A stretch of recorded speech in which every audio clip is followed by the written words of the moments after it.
Well, with fewer than 48 hours until polls close in the U.S. presidential elections, let's now go to a former White House Assistant Treasury Secretary, Dr. Paul Craig Roberts, for his take on yet another campaign mired in the corruption of, as General Dwight Eisenhower might say, the military-industrial complex. He joins me via Skype from Atlanta, Georgia. Thanks so much, Paul, for coming on the show. Firstly, what should we immediately expect from, firstly, say, a Hillary Clinton presidency? Well, if Hillary is elected, probably she'll be under investigation. So her administration would be under a cloud. This might cause her to take refuge in more wars, because the president usually gains public support during wars. It could cause her to take reckless actions toward Russia and China. If she survives the investigations, she will probably use the rest of the time settling scores with her enemies. So perhaps that would be a good thing. We keep her from starting more wars. It may be that what comes out of this is the general realization, not only among Americans, but among Washington's European vassal states, that the political system in the United States is as corrupt as it is anywhere. With this Clinton Foundation investigation, they're now being accused of money laundering, of selling influence to foreigners for payoffs to the Clinton Foundation.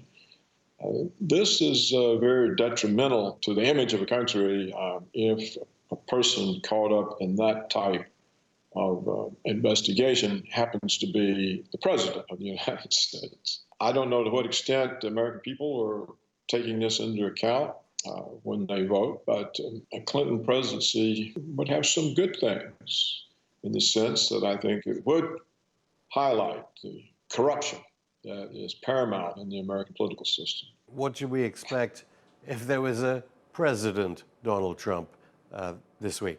To the extent that we can believe him, we can expect much better relations with Russia, which of course is very much in the interest of the entire world, because a military conflict with Russia would involve nuclear weapons, and as powerful as they are now, there would be very little left of anybody. So Trump says he sees no point in the conflict with Russia. He sees no point in NATO a quarter century after the collapse of the Soviet Union, and that he's prepared to work things out and get along with the Russians. Well, that would be a very good thing. Trump also is aware of what has happened to the job prospects of Americans because of the offshoring of so many middle-class jobs, both the blue-collar manufacturing jobs, but also the professional skill jobs that the American kids go to university to learn. They're gone too. We have a hollowed-out economy that doesn't offer the kinds of opportunities to people that it used to offer. Young people finding it extremely difficult to form an independent household.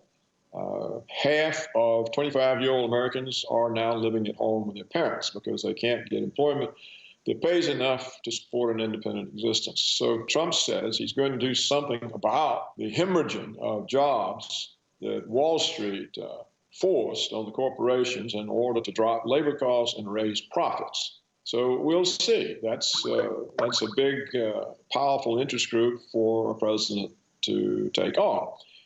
He will also, of course, be up against the military security complex if he tries to get along with the Russians and cool down all of that aggression and demonization, and if he tries to do anything about putting a halt in any further new wars in the Middle East. So he would be up against two of the most powerful oligarchic interests, the military security complex and Wall Street. To show how fair you were, you did indeed say that if he can be believed. But so let's go back to Clinton then. If Clinton is, as you say it, a President Clinton, could, say, an organization like the United Nations be of any use in curbing possible wars that President Clinton seems to envisage with I mean, if you think Venezuela in your southern hemisphere, Sudan, say in Africa, Iran, China, Russia, of course, as you said, what organization will be able to curb any kind of warlike tendencies of a Clinton administration? I don't think there are any, certainly not the United Nations, because as I understand it, Washington pays the predominance of that budget. And so the UN, generally speaking, goes along with whatever Washington wants. I mean, remember the so-called no-fly zone for Libya. The UN approved that and didn't say anything about it when Washington and NATO violated it and turned it into an aggressive action against Gaddafi. I think the only thing that can restrain Washington is that somehow we get rid of the neoconservatives who have been dominating American foreign policy since the Clinton regime, since the regime of Bill Clinton. And these neoconservatives have an ideology of American world hegemony, and they're very serious about it. And this hegemony over the world includes China and Russia. So you can see it's absurd, but they don't see it that way. And so this ideology breeds conflict. And as we've already said, conflict today with Russia and China would involve nuclear weapons. Certainly the United States has no prospect of invading in any conventional way Russia or China. So it's a serious and dangerous situation. These neoconservatives have controlled the foreign policy, the State Department and the Pentagon, through Bill Clinton's terms, through the 2 terms of George W. Bush, and through the 2 terms of Obama. And they have done some extremely aggressive and risky things. You know, the attack on Yugoslavia and Serbia was the beginning.